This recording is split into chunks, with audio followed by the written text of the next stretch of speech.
E aí, hoje a gente vai mergulhar em um universo que todo mundo tem, mas que poucos realmente entendem. A nossa memória.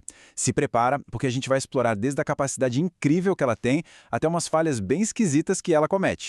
Para começar, dá uma olhada nesse número aí na tela. É o número de Euler. Assim como o primo famoso dele, o π, ele é o que a gente chama de irracional.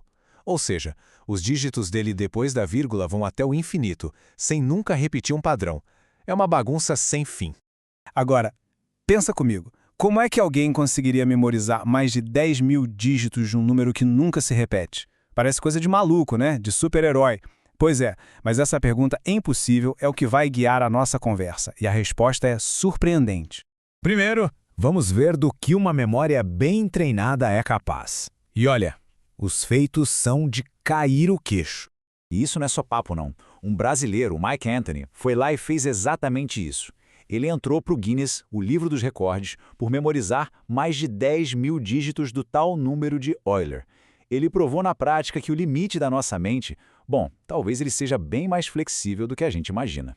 Ok, mas antes da gente aprender os truques de mestre, a gente precisa entender o básico, né? Como é que a memória funciona dentro do nosso cérebro? De um jeito bem simples, funciona assim. Toda informação que chega, tipo o que está escrito na tela agora, vira um impulso elétrico que corre por uma rede de neurônios. E aí tem uma área-chave, o hipocampo, que age como um maestro, sabe? Ele que decide o que vale a pena guardar e o que pode ser descartado. E essa memória se divide em dois tipos principais. A gente tem a de curto prazo, que é aquela que usamos para decorar um número de telefone só por uns segundos e depois, tchau. E tem a de longo prazo, que é o nosso HD, onde a gente guarda as coisas por dias, anos ou a vida inteira.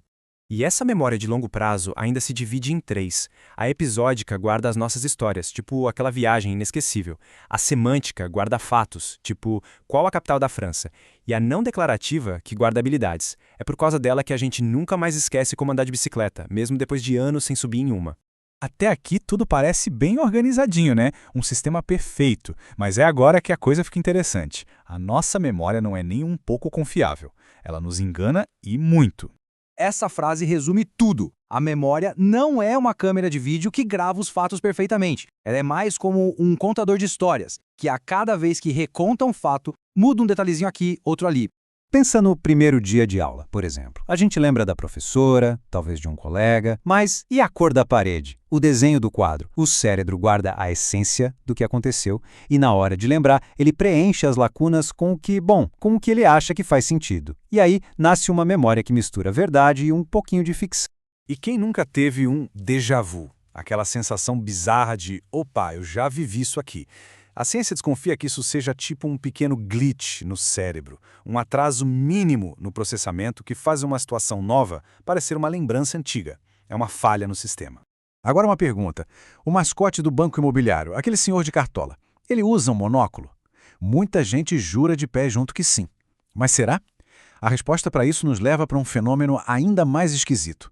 A verdade é que, não, ele nunca usou monóculo. Quando milhares de pessoas compartilham a mesmíssima memória falsa, a gente chama isso de efeito Mandela. O nome bizarro vem da crença coletiva de que o Nelson Mandela teria morrido na prisão nos anos 80, algo que nunca aconteceu.